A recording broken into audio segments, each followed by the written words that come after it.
Graça e paz, meu amado irmão, que bom a gente estar aqui junto para estudar esse tema tão importante, a unidade do corpo de Cristo. Nós somos um, nós somos o corpo do Senhor Jesus Cristo e precisamos preservar a unidade desse corpo.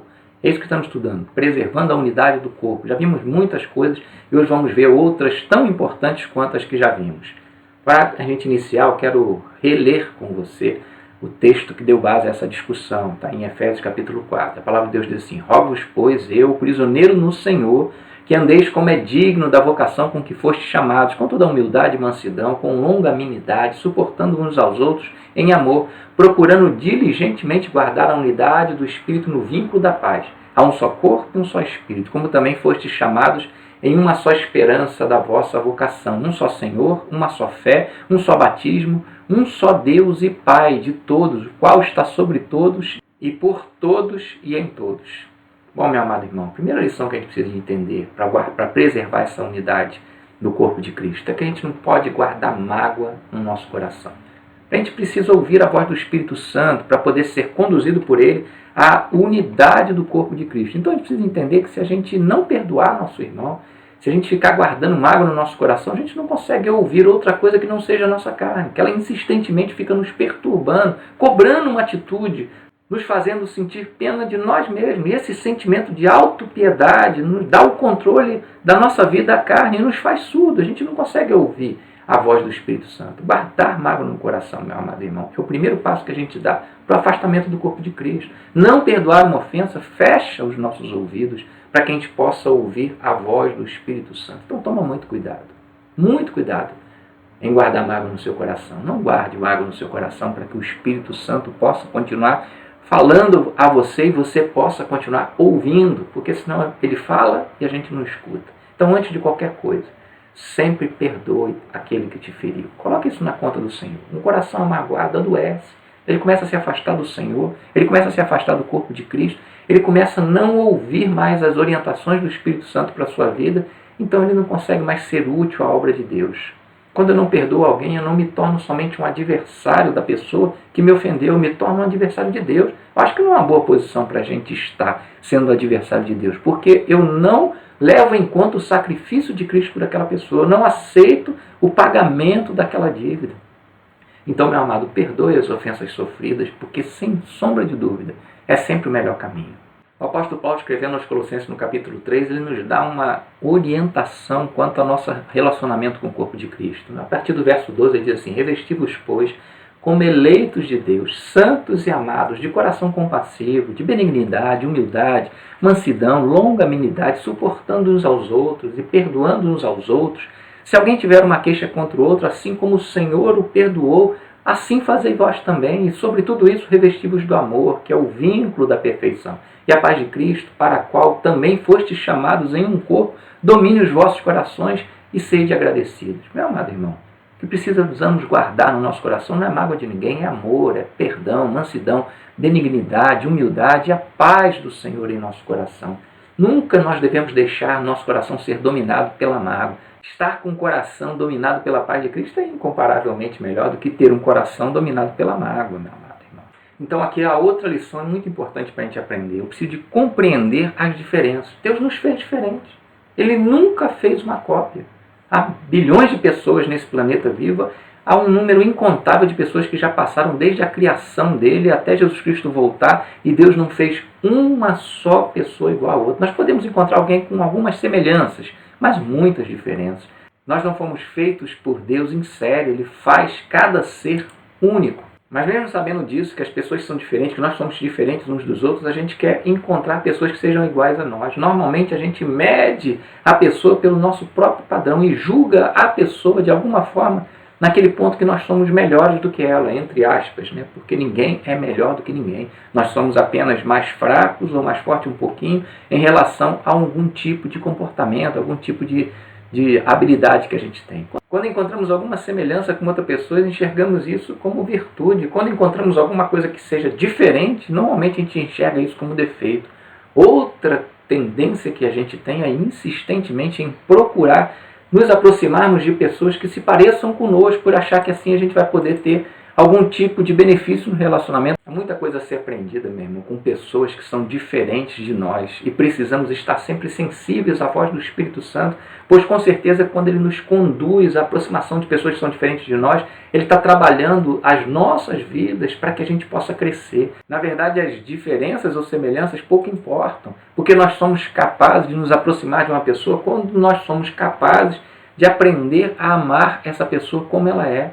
Queremos que as pessoas às vezes atendam às nossas expectativas primeiro, para depois a gente amar essa pessoa. Precisamos entender que o amor é uma decisão consciente, racional. O amor é construído com pensamentos e atitudes escolhidas, determinadas. Podemos amar qualquer pessoa, meu amado irmão. Nós somos a habitação do Espírito Santo, o poder dele está em nós e nós podemos amar qualquer pessoa se a gente estiver disposto a amar. Se a gente estiver disposto a investir na vida dessa pessoa, amar essa pessoa e aceitar essa pessoa como ela é. Precisamos estar dispostos a pagar esse preço para que o Senhor possa ser glorificado em nossas vidas, para que a unidade do corpo de Cristo possa ser real nas nossas relações. Meu amado irmão, nossos relacionamentos precisam ser sempre relacionamentos voltados à unidade do corpo de Cristo. Se fôssemos iguais, jamais nós poderíamos ser corpo de Cristo. Paulo fala aos Coríntios, no capítulo 12, e se todos nós fôssemos um só membro, onde estaria o corpo?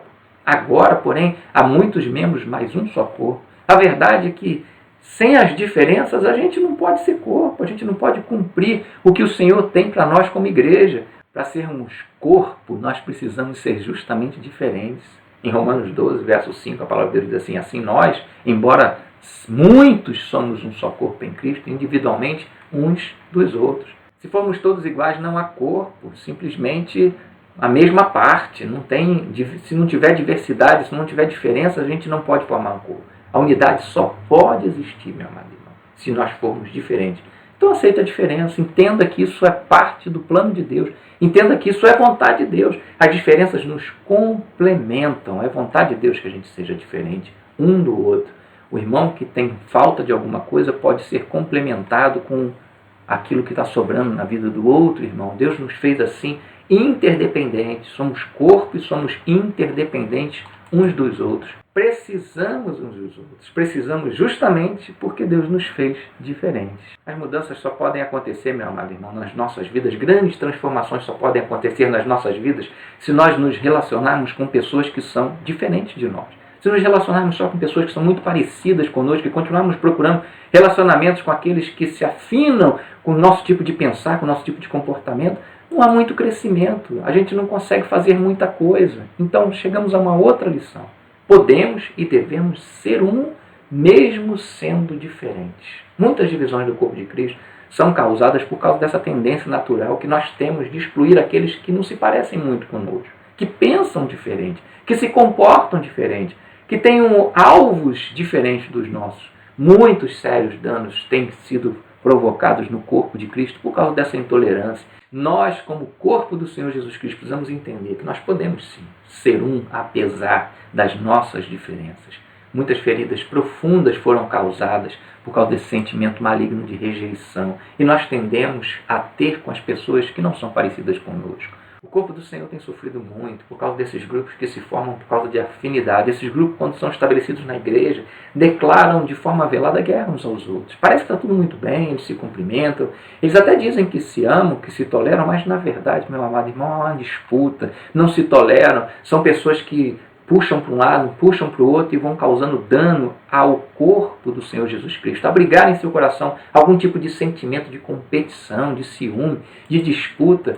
Isso só traz destruição, só traz dano ao corpo de Cristo. Como é que a gente pode chegar a uma cegueira tamanha? Como é que a gente pode crer que isso seja parte da vontade de Deus? Que é isso que é ser igreja? Como é que a gente pode ser tão apático a ponto de deixar se envolver por sentimentos facciosos no corpo de Cristo, se Cristo deu a vida para que a gente seja um só nele? Precisamos acordar, meu amado irmão. Precisamos perceber que todo sentimento faccioso ele é maligno, ele vem do inferno. E o propósito dele é afetar a unidade do corpo de Cristo. Nós somos um só corpo e por isso devemos lutar contra qualquer coisa que nos separe.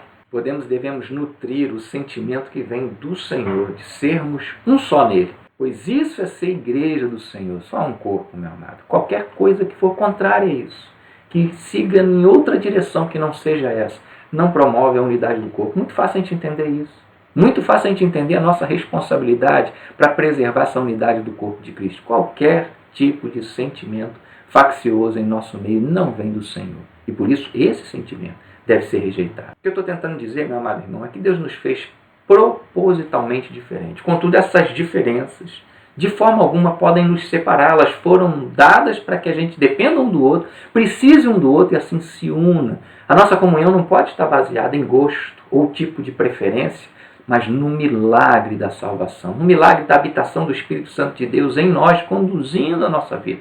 Ser diferente não deve me afastar do meu irmão, mas me unir a ele. Se alguém tem uma opinião diferente da minha, eu não devo considerá-lo uma ameaça, nem muito menos um inimigo, mas parte de mim, porque é corpo de Cristo, salvo pelo Senhor Jesus Cristo, habitado pelo mesmo Espírito que Ele, comprado e remido pelo mesmo sangue. Ele é corpo de Cristo comigo. Sejamos sábios e compreendamos que as diferenças são necessárias no corpo de Cristo. Por isso Deus nos fez assim. Elas são bênção nas nossas vidas, elas são bênção na edificação do corpo de Cristo. Sejamos sábios. Não deixemos jamais que as diferenças nos afastem, mas que cumpram o seu propósito, o de nos unir ainda mais no Senhor. Que outra lição a gente pode aprender em relação a preservar a unidade do corpo de Cristo? Que a gente não pode admitir de forma alguma como normal alguma coisa que nos separa. A gente já viu que tem alguma coisa estranha entre o povo de Deus nos dias de hoje. Alguma coisa que trata como normal a incompatibilidade de alguns irmãos, a incompatibilidade de andar junto, de caminhar junto. Nós não podemos de forma alguma, meu amado irmão, desistir de procurar diligentemente guardar a unidade do Espírito no vínculo da paz. Esse precisa ser o nosso alvo diário. É para isso que Jesus Cristo morreu naquela cruz, para que nós sejamos um só corpo nele. O inimigo não tem condições de destruir a igreja de Cristo, porque a promessa do Senhor é que as portas do inferno jamais vão prevalecer contra a igreja de Cristo. Mas se as desavenças, as amarguras, as indiferenças se tornarem parte da vida da igreja de Cristo, meu amado irmão, nós vamos trilhar um caminho de estagnação, de impotência diante desse mundo. A igreja de Cristo está nesse mundo para avançar, para proclamar o Evangelho, para proclamar liberdade aos cativos, mas para isso é preciso que primeiro sejamos um só corpo nele, experimentemos a unidade, o poder da unidade do corpo de Cristo. Somos o corpo de Cristo, a nossa missão é alcançar esse mundo para ele. Contudo, nós precisamos de preservar essa unidade, para que o mundo possa crer que Jesus Cristo é o Senhor. Repito, meu amado, como templo do Senhor, como corpo de Cristo, nós precisamos preservar essa unidade e vencer todos os obstáculos para ser um só corpo no Senhor. Como templo do Senhor, a gente não pode reconhecer como algo inerente ao corpo as desavenças, as divisões, as indiferenças entre os irmãos. Problemas de relacionamento acontecem e sempre vão acontecer enquanto a gente estiver vivendo nesse mundo corrompido pelo pecado. Enquanto a gente estiver habitando esse corpo corrompido pelo pecado, meu amado irmão, a gente sempre vai ter um tipo de problema. Nós somos pessoas pecadoras convivendo com pessoas pecadoras, então a gente sempre vai ter algum tipo de problema no nosso relacionamento. Mas definitivamente nós precisamos acordar e não aceitar como normal em nosso meio algo que seja diferente da comunhão e da unidade, algo que seja diferente de amor, de perdão, de compaixão, de empatia, qualquer coisa que não nos conduza à unidade. Nós, como guardiões da unidade, devemos rejeitar em nosso meio e considerar algo muito estranho, muito nocivo, a comunhão do corpo de Cristo. Então, meu amado irmão, que outro tipo de lição a gente pode tirar aqui? Que eu preciso de me conciliar com o meu irmão o mais rápido possível quando houver alguma coisa entre mim e ele. Se há algo entre mim e o meu irmão, isso precisa ser resolvido o quanto antes. Olha o que Jesus diz em Mateus capítulo 5, no Sermão do Monte, a partir do verso 22. Ele diz assim: eu, porém, vos digo que todo aquele que se encolerizar contra o seu irmão será réu de juízo. E quem disser a seu irmão raca será réu diante do sinédrio. E quem disser tolo será réu do fogo do inferno. Portanto, se estiveres apresentando a tua oferta no altar e ali te lembrares que teu irmão tem alguma coisa contra ti, deixa ali diante do altar a tua oferta e vai conciliar-te primeiro com teu irmão e depois vem apresentar a tua oferta. Concilia-te depressa com teu adversário enquanto estás a caminho com ele, para que não aconteça que o adversário te entregue ao guarda e sejas lançado na prisão. Em verdade te digo que de maneira nenhuma sairás dali enquanto não pagares o último ceitil. Será que Cristo está sendo muito trágico aqui, meu amado irmão, nesse ensinamento que ele está dando a gente? Creio que não, meu amado. Ele está tratando algo muito sério. Ele está dizendo para a gente que a unidade do corpo de Cristo é algo muito sério, que ela precisa ter prioridade até em relação à nossa oferta, o nosso coração sendo derramado diante do altar de Deus, prioridade em relação ao nosso culto. Se eu não estou bem com meu irmão, meu culto não está sendo aceito, não está recebido pelo Senhor. Se isso é tão sério, nós precisamos voltar à mesma pergunta. Será então por que a Igreja do Senhor Jesus Cristo dos nossos dias não se incomoda tanto com isso? Por que o Espírito Santo não nos incomoda tanto, já que ele trabalha para a unidade do corpo de Cristo? O que será que está acontecendo com o povo de Deus nesses tempos que nós temos vivido? Será que estamos nos tornando insensíveis à voz do Espírito Santo? Será que estamos nos acostumando com o pecado? Cristo, falando aos seus discípulos sobre o final dos tempos, ele diz que naquele tempo as pessoas se odiariam e por se multiplicar a iniquidade, o amor dessas pessoas se esfriaria. Isso a gente encontra em Mateus capítulo 24. Será que estamos vivendo esse tempo de esfriamento do amor, esse tempo onde as pessoas se odeiam, até o corpo de Cristo se odeia? Talvez sim, talvez não sei. Mas uma coisa eu sei, meu amado irmão, toda vez que um relacionamento entre um irmão e outro é rompido, o que precisa ser buscado urgentemente é a reconciliação. O mais rápido possível a gente precisa promover a unidade do corpo de Cristo. Nós temos um chamado à unidade. Qualquer coisa que atrapalhe essa comunhão precisa ser rapidamente tratada. É isso que a gente precisa aprender aqui. A conciliação precisa acontecer rápida. Ela precisa acontecer o quanto antes. Adiar algo que a gente sabe que precisa ser feito, além de ser muito perigoso, é pecado, porque nós estamos negando a oportunidade de cumprir a vontade do Senhor. Quando adiamos algo, deixamos que o tempo passe sem que nos apercebamos dele. Quantas vezes você deixou algo importante na sua vida? Falou assim, amanhã eu vou fazer isso, amanhã eu vou resolver isso. E esse amanhã se transforma em uma semana, essa semana se transforma em mês, esse mês se transforma em ano, esses anos se transformam em vida. A gente perde, às vezes, a vida toda porque a gente deixou alguma coisa para fazer amanhã. A gente não pode deixar para amanhã a reconciliação.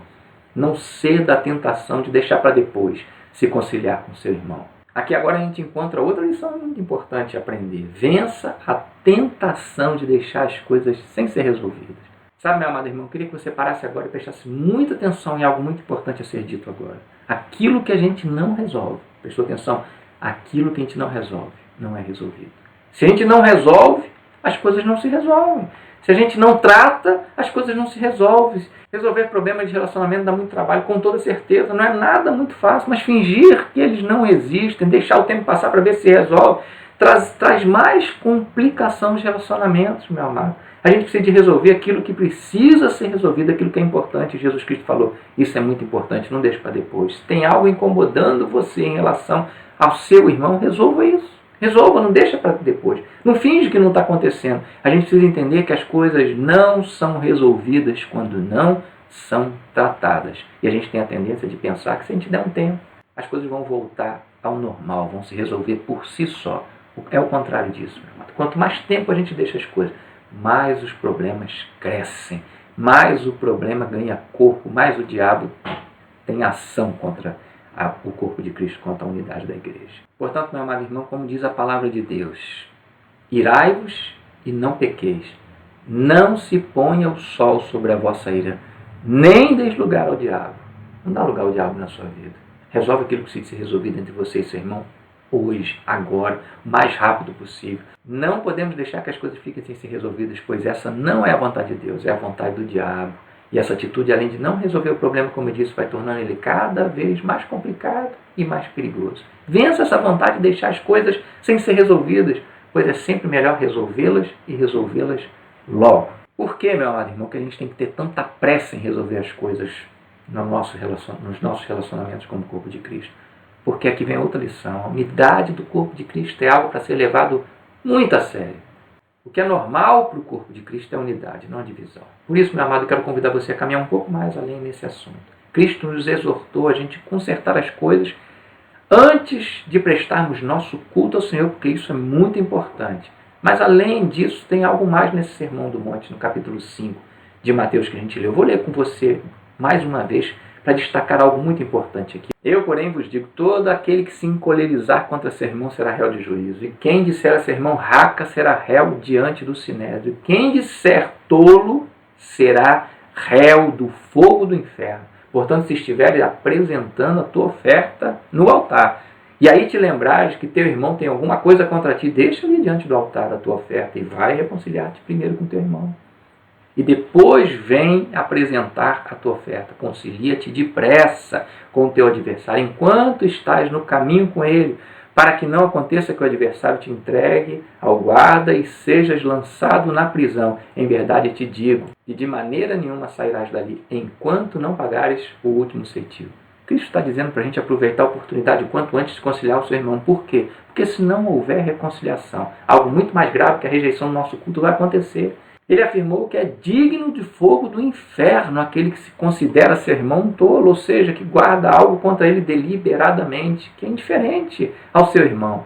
E ele também disse que quando você tem a oportunidade de consertar as coisas e não faz, estará sendo condenado por isso. Antes de você pensar que eu estou dizendo que a gente perde a salvação, já vou dizer, a gente não perde a salvação. Cristo não está ensinando aqui que um crente vai deixar de ser salvo, vai perder sua salvação porque ele não quer se reconciliar com o corpo de Cristo. Não, ele não está dizendo isso. Ele está afirmando, meu amado irmão, que aquele que não busca conciliação com seu irmão ou não a aceita, na verdade, ele não faz parte do corpo de Cristo. Nunca fez. Eu não perco porque eu nunca fiz. Se eu sou corpo de Cristo, eu aceito a reconciliação, eu busco, eu estou focado nisso. Se eu não sou corpo de Cristo, eu não quero me reconciliar. É simples assim. Então a lição aqui é, os que são corpo de Cristo aceitam a conciliação. O que Cristo está ensinando aqui é que os que são membros do corpo sentem-se incomodados e buscam a conciliação. Ou, se estão adormecidos pelo pecado, quando são confrontados, acordam. Quero mostrar para você outro texto que Cristo fala sobre esse assunto. Em Mateus capítulo 18, de 15 a 17, ele diz assim: ora, se teu irmão pecar, vai e repreende-o entre ti e ele só. Se te ouvir, terás ganho teu irmão. Mas se não te ouvir, leva ainda um ou dois, para que pela boca de 2 ou 3 testemunhas toda a palavra seja confirmada. Se recusar ouvi-los, diz-o à igreja. E se também recusar, a igreja considera-o como gentil e publicano. Entendeu, meu amado? Cristo está mostrando que aquele que é parte do corpo de Cristo, ele se reconcilia, ele aceita a reconciliação. Se estiver meio adormecido, quando confrontado com outros irmãos, ele acorda e ele entende que é parte daquele corpo e aceita a reconciliação. Agora, se não sou, tanto faz. Se não sou, pouco me importa. Se não sou, o outro não importa para mim. Se não sou, a unidade da igreja de Cristo não importa para mim. Então essa pessoa, depois de confrontada, rejeitando a conciliação, deve ser considerada um não corpo, não parte do corpo, não membro do corpo. Cristo não está orientando que a gente procure 2 ou 3 testemunhas para executar juízo sobre alguém, para julgar as pessoas, mas para buscar reconciliação. E quem não deseja essa reconciliação, meu amado irmão, deve ser considerado como alguém que não faz parte do corpo. Essa é a lição. É importante, é muito importante a gente entender que a unidade do corpo de Cristo está no topo da lista de prioridades de Cristo. Ele nos ensinou passo a passo para que a gente busque essa reconciliação. Ele fez a gente entender, compreender a importância disso. E é isso que essa lição está tentando mostrar para a gente hoje. Eu quero que você saia dessa lição hoje com isso no seu coração. A unidade do corpo de Cristo precisa ser preservada. Eu sou responsável por ela. Não posso guardar mágoa no meu coração de forma alguma. Tenho que priorizar isso na minha vida, tenho que buscar a reconciliação o quanto antes, não posso deixar isso crescer de forma nenhuma. Eu tenho que entender que isso é a prioridade no corpo de Cristo. Eu preciso entender que antes de prestar meu culto ao Senhor, a minha situação com o meu irmão precisa estar resolvida. Não é para eu deixar de prestar culto ao Senhor, é para eu consertar as coisas com o meu irmão. E eu preciso de ir no passo a passo, buscando essa reconciliação, buscando meu irmão de volta, para que isso continue incomodando o meu coração e assim a obra do Senhor continue crescendo, porque a proclamação desse Evangelho depende dessa unidade do corpo de Cristo. Que Deus nos ajude, meu amado irmão. A gente não está adormecido, mas desperto, acordado, entendendo a importância desse tema, entendendo a importância da unidade do corpo de Cristo. Nós estamos nesse mundo para viver como comunidade, como corpo de Cristo e mostrar a esse mundo a transformação que Cristo fez em nossas vidas através dos nossos relacionamentos. Entendemos que as pessoas diferentes são amadas pelo Senhor do mesmo jeito, que fazem parte de nós e assim formamos o corpo do Senhor Jesus Cristo. E assim mostrarmos a esse mundo o poder dessa unidade, esse poder sobrenatural que está em nós pela presença da pessoa do Espírito Santo, nos conduzindo à unidade do corpo. Deixe o Espírito conduzir você, não à divisão. Não há intrigas, não há ciúmes, não há disputas. mas sim à unidade, ao perdão, ao amor, a relacionamentos saudáveis, cultivados na presença do Senhor para a glória dele. Que Deus abençoe a sua vida. Se Deus nos permitir, até o próximo domingo, para a conclusão desse assunto tão importante. Deus te abençoe, meu irmão.